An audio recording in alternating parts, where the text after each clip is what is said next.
శ్రీ గణేశాయ నమః, శ్రీ సరస్వత్యై నమః, శ్రీ గురుభ్యో నమః. భక్తులారా,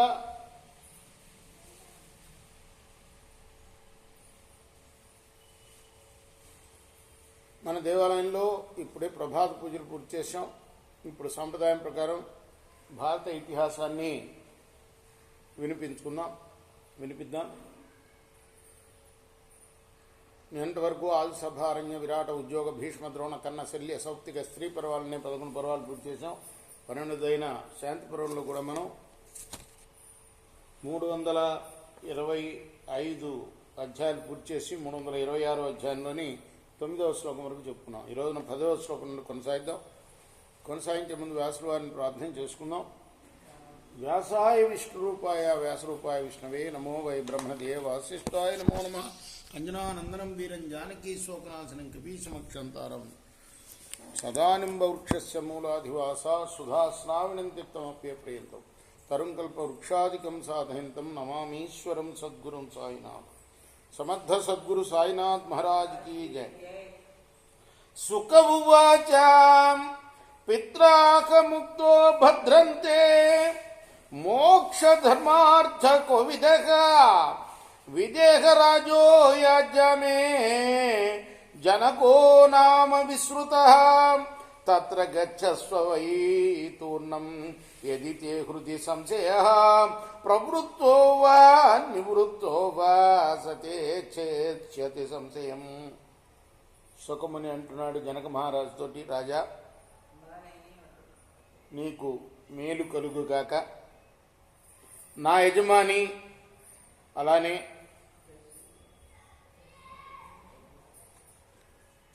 లోక ప్రసిద్ధుడు విదేహ దేశాధిపతి అయిన జనక మహారాజు మోక్ష ధర్మం బాగా తెలిసినవాడు. ప్రవృత్తి ధనము, నివృత్తి ధనము. ప్రవృత్తి అంటే మన వృత్తుల్లో మనం ప్రవర్తించడాన్ని ప్రవృత్తి అంటారు. అంటే మన కర్మకాండ అదంతా ఆ వ్యవహారాలు. నివృత్తి ధర్మం అంటే మోక్షం గురించి.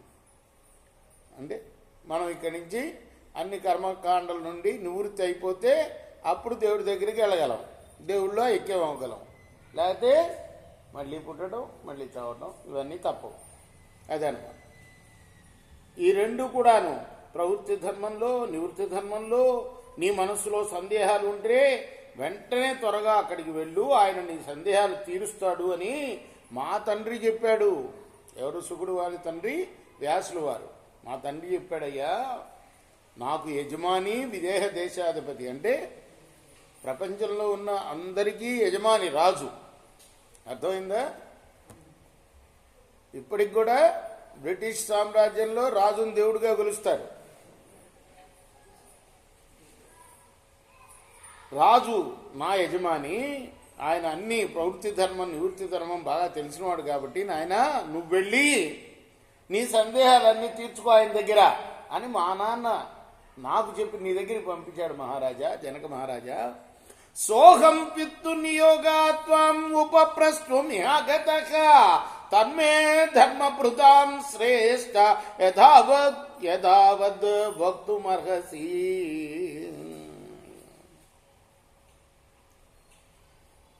మా తండ్రి ఆజ్ఞ వల్ల మీ దగ్గరికి వచ్చాను కాబట్టి నా ప్రశ్నలకు తగిన సమాధానం చెప్పవలసింది. కిం కార్యం బ్రహ్మణేనేహ మోక్షార్థశ్చ కిమాత్మకః కథంచ మోక్షః ప్రాప్తవ్యః జ్ఞానేన తపసాధవా. మొట్టమొదటి ప్రశ్న ఏమడుగుతున్నాడు? బ్రాహ్మణుడి కర్తవ్యం ఏమిటి? మోక్షం అనే పురుషార్థ స్వరూపం ఏమిటి? ధర్మ, అర్థ, కామ, మోక్షాలు అంటారు కదా పురుషార్థాలని. వీటిల్లో మోక్షం అనే పురుషార్థం యొక్క స్వరూపం ఏమిటి? ఆ మోక్షాన్ని పొందడానికి ఏది సాధనం? జ్ఞానమా లేక తపస్సా? అప్పుడు జనకులు వారు చెప్తున్నారు, యత్కార్యం బ్రాహ్మణేనేహ జన్మ ప్రభృతిత శృణు కృతోపనయనస్తాత భవేద్వేదపరాయణ. బ్రాహ్మణుడుగా జన్మించిన వాడు ఏ ఏ పనులు చేయాలో చెప్తా విను. ఉపనయనం అయిన తర్వాత వేదాధ్యయనం చేయాలి. అందుకోసమే వేద మంత్రాలు చదవాలంటే ఉపనయనం ముఖ్యం అన్నమాట. యజ్ఞోపవీతం ధరించడం. యజ్ఞోపవీతం ధరించడం అంటే యజ్ఞం చేయాలి వాడు రోజు.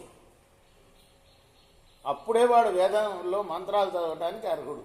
ఇవాళ రేపు ఆడవాళ్ళు కూడా చదువుతున్నారు. బ్రాహ్మణుల్లో కూడా ఆడవాళ్ళు చదవకూడదు, వేద మంత్రాలు చదవకూడదు. మామూలు ఏదో అష్టోత్తర పూజలు అవి చేసుకోవచ్చు, కేశవాయ నారాయణమాయనమా ఇవి చదువుకోవచ్చు. వేదంలో మంత్రాలు చదవకూడదు. అది స్త్రీలైనా శూద్రులైనా చదవకూడదు. ఎవరైనా చదవచ్చు. ఇది ఉపనయన సంస్కారం జరిగిన వాళ్ళు, యజ్ఞోపవీతం వేసుకున్న వాళ్ళే చదవాలి నాయన. మొట్టమొదటి పాయింట్ చెప్తున్నాడు. ఉపనయనం అయిన తర్వాత బ్రాహ్మణ బాలకుడు వేదాధ్యయనం చేయాలి.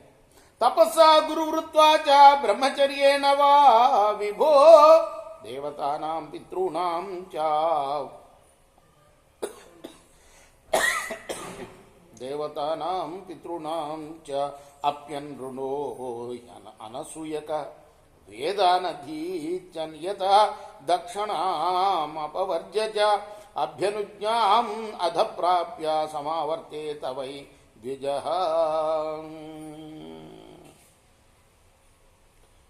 కేవలం వేదాధ్యయనం చేస్తే సరిపోదు నాయన.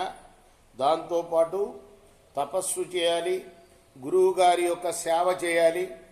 ఈ రోజులో గురువుగారి సేవ చేయించుకుంటే పోలీసులు చెప్తారు కదా. మా గురువుగారు ఇంగ్లీష్ చెప్పేవాడు. మా ఇంట్లో వాళ్ళు నీళ్ళు రేవరా, కావిడితో నీళ్లు మోసుకెళ్ళరా అంటే అందరికైనా ఫస్ట్ నేను పరిగెత్తా. నాకు తెలియదు అప్పుడు గురు సేవ చేయాలి, ఎందుకంటే చదువు తప్పించుకుంటానికి. స్కూల్లో కూర్చుంటే బాగా కొట్టేవాడు ఆయన, బాగా కొట్టేవాడు. ప్రశ్న అడిగేవాడు, ఎక్కడ కొడతాడో అని భయంతో నేనని ఉండిపోయి. అట్లా గురు శుశ్రూష చెయ్యాలి. ఆ తర్వాత బ్రహ్మచర్య వ్రత పాలనం చేయాలి చదువు అయ్యేదాకా కూడాను. ఆ తర్వాత అగ్ని కార్యం చేయాలి, పితృదేవతల తర్పణాలు చేయాలి. వాళ్ళు చూస్తారులేమ్మా, వాళ్ళు బంద్ చేస్తారులే, వాళ్ళకి తెలుసులే వేసిన వాళ్ళకి.